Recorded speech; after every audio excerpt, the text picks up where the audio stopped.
Well, that's about as uncomfortable of a 16-point lead at halftime as I've ever experienced. I don't want to use the word easy because I thought we earned everything we could in the first half, but I think you saw more of Cincinnati's team in the second half. Their ability to really stymie us. Their defense was tremendous in the second half. It stole our confidence. We could not get the ball to where we wanted, and the only way we got that confidence back was when we went to the zone deeper in the second half with about 8 or 9 minutes to go, and that tenuous 6-point, 7-point, 8-point lead finally got to double digits, and I think our guys, were able to breathe a little bit easier. But the rebounding disparity at halftime that we were proud of in the locker room completely was obliterated in the second half. We ended up tying them on the glass. We felt like taking care of the ball and rebounding were the two biggest factors. I don't know if we answered. I know we didn't answer the challenge in the rebounding department in the second half. We were fortunate, though, even though we could not figure out what to do on offense, we did not turn the ball over very much, and that was probably the only thing that quite honestly saved us from being in a tougher game that could have gone down either way down the stretch. So. Chris, what was the difference in rebounding in the second half? Was it just that UC came out with more effort and trying to get those loose balls? Well, probably let's talk man. First of all, they hit a bunch of shots. They got deep post position. Farad Cobb got going. We lost him a couple times, and we got pushed back on our heels. And then we went to our zone defense. You have an area that you're required to watch out for, and that doesn't always mean that there's one-on-one positional blocking out. And I thought a couple times 50-50 balls, they got to them. There were at least, to me, 3 to 5 possessions where they missed their first shot, ball got pinballed around. Who comes up with it? Cincinnati. And it might have been a completely different game had that been the case in the first half. They put so much energy and effort in coming back that it probably too hard to overcome. But I just think they beat us to loose balls and 50-50 balls in the second half. And maybe I didn't play enough guys, but we didn't answer the bell there. Last year, Gary Clark was almost dominant in the second half to bring Cincinnati back. Tonight, 0 for 2, doesn't score. What were you guys able to do? Well, we really wanted to crowd not only Gary, but Octavius, Coriante. I mean, they are the most physically imposing team that maybe will play all year, at least inside. And we wanted to really crowd them. I thought Trayvon did an excellent job. There was a worriness on our part of getting pushed up the lane, high-low opportunities for UC, which they capitalize on so many teams. And I thought Trey really held his ground. And then when they did get deep post position, whoever had the ball, I thought we did a great job of staying down on shot fakes and really crowding him with a second player as best we could. We just did not want to give up deep post position. I thought our guys fought for the most part. When we went to the zone, it's a little bit harder to get big guys involved in the zone. We had the same problem when we're on offense. Chris, you don't sound like a coach that won, do you? Are you not happy with how your team played? Or? I mean, I'm excited. This game's a war. I mean, I have so much respect for what Mick's done. Their teams are physically tough. They're mentally tough. I don't know how the players feel physically, but I'm limping around. I've been sweating the whole game. I feel like Coach Gillen. I mean, it's just – I never sweat like this. I mean, it's ridiculous. And I just think it has everything to do with when you play a Cincinnati team, you better put your mouthpiece in. Sort of like the Steelers better do tomorrow.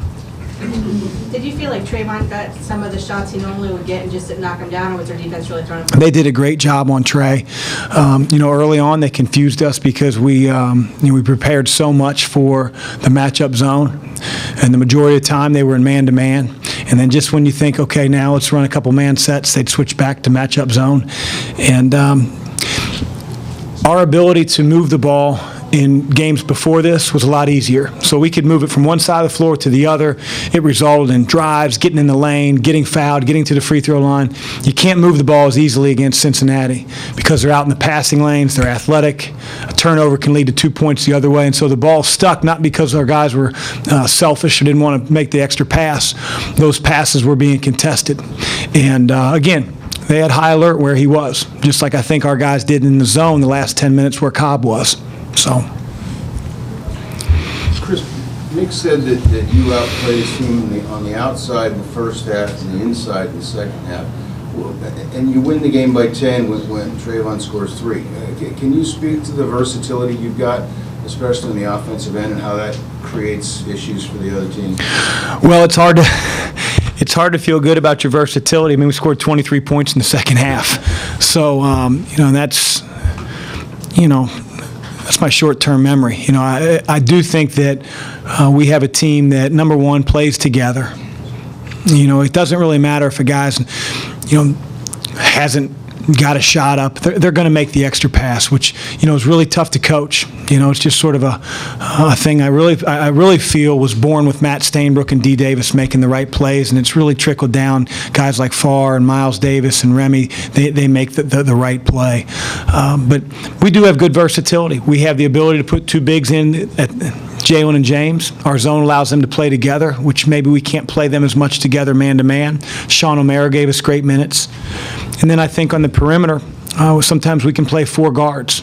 And we have a couple other guys that are going to play as they continue to develop. Guys like McKinday and Kaiser. This was obviously a rough and tough game for more experienced players. Can you describe Edmonds Dillon, please? I mean, he's a special talent, and he's getting better and better and better. He had a lot of turnovers tonight, but we didn't recruit Edmond to be like Travion Jackson or Trent Dilfer of the Buccaneers to just manage the offense and make passes to other guys. We recruited him to be a playmaker. I have to give him a little bit of leash.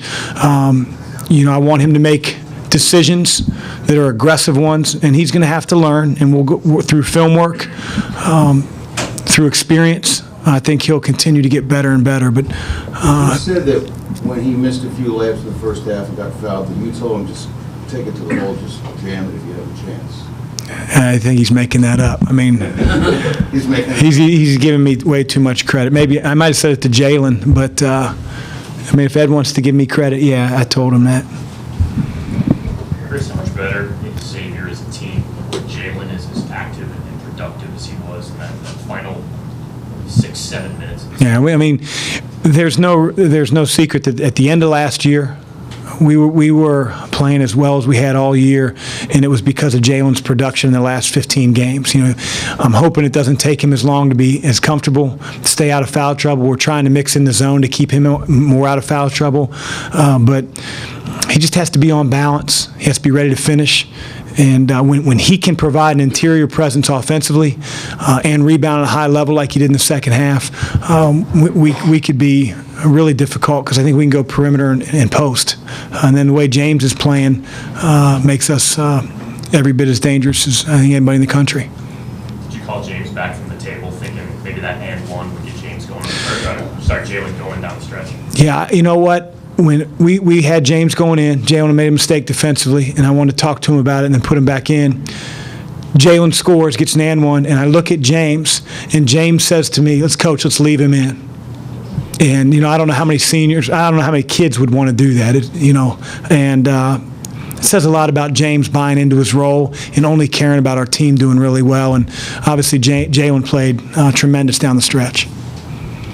Coach, with 2 really big rivalry games under your belt, Dayton and then this, is it a good thing now that you have a little bit of a break between games with exams and that kind of thing? Well, the break is good for exams. I also think that it's such an emotional game. It's going to be hard to turn, the page for us and play on a Monday or Tuesday.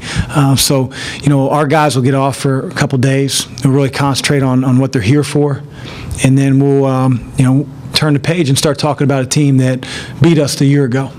Beat us down in Alabama a year ago, and they're a better team this year. So,